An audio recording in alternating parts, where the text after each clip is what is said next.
ये कहानी एक छोटे से गांव के लड़के अयान की है, जो एक ऐसे राज से वाकिफ होने वाला था जो इस दुनिया को हमेशा के लिए बदल देगा। अयान अपनी छत पर बैठा था जब उसकी अम्मी ने पीछे से आवाज दी, अयान, नीचे आ जाओ, रात होने वाली है। अयान ने जवाब दिया, बस 1 मिनट अम्मी, आज चांद कुछ अजीब लग रहा है। वाह, ये जुगनू कितना चमक रहा है, मगर ये जा कहाँ रहा है? अयान जुगनू का पीछा करते करते जंगल के अंदर तक चला गया।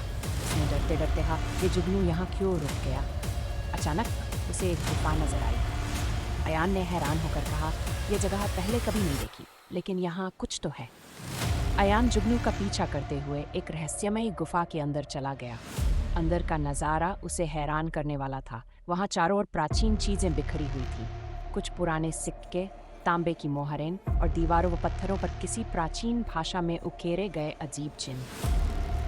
हवा की हल्की सरसराहट, गुफा में हल्की सी गूंज। तो उसने एक कदम आगे बढ़ाया और उसकी नज़र एक चमकती हुई चीज पर पड़ी, एक आईना। गुफा के कोने में एक प्राचीन आईना पड़ा था जिसकी सतह धूल और मिट्टी से ढकी हुई थी। अयान ने धीरे से आईने पर हाथ फेरा, धूल हटाई और जैसे ही उसने आईने को साफ किया, उसकी चमक बढ़ने लगी। एक हल्की झनझनाहट की आवाज़, जैसे कोई जादू जाग उठा हो। अयान ने झिझकते हुए उसमें अपनी परछाई देखी, लेकिन ये क्या? उसने देखा कि वह साधारण कपड़ों में खड़ा था, मगर आईने में उसका अक्स एक राजा की तरह था। शाही लिबास, चमचमाता ताज और आंखों में एक अजीब सी चमक। यह मैं कैसे हो सकता हूँ? तभी अचानक गुफा हिलने लगी, हवा जोरों से चलने लगी और हर चीज़ धुंधली होने लगी।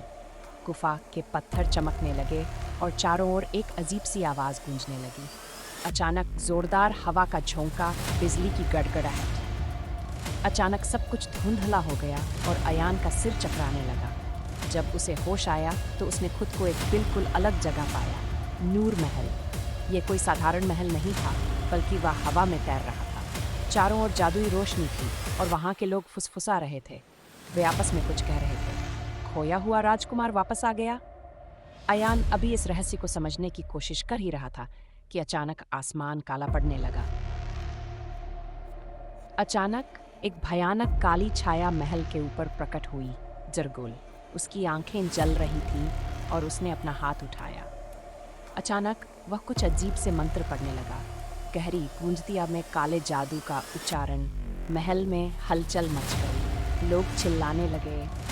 उसी समय एक रहस्यमयी कैदी ने जेल की सलाखों के पीछे से कहा, हम तुम्हारा इंतजार कर रहे थे अयान। अयान ने यह सुना तो वह सन्न रह गया। नूर महल मेरा इंतजार कर रहा था, यह सब क्या? अयान गुफा से वापस आ चुका था। उसकी सांसें तेज हो रही थीं, दिल जोरों से धड़क रहा था। मगर तभी उसे अपने पीछे कुछ महसूस हुआ, जैसे कोई उसकी परछाई में खड़ा हो। उसका बदन ठिठक गया। धीरे धीरे उसने महसूस किया कि कोई काला साया उसके पीछे है।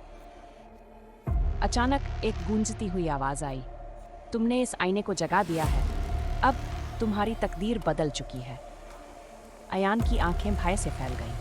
वह भी इस आवाज को समझने की कोशिश कर ही रहा था कि वह साया उसकी तरफ बढ़ने लगा। अचानक गुफा जोर से हिलने लगी। गुफा की दीवारें टूटने लगीं, पत्थर गिरने लगे।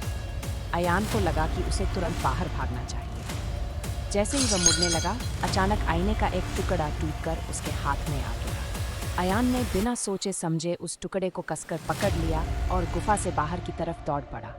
बाहर आते ही उसने तेजी से अपनी हथेली में पड़े आईने के टुकड़े में झांका। उसकी सांसें अटक गई। मैं राजा? क्या अयान सच में राजा है? यह आईना उसकी तकदीर कैसे बदलेगा? जानने के लिए अगले एपिसोड का इंतजार करें।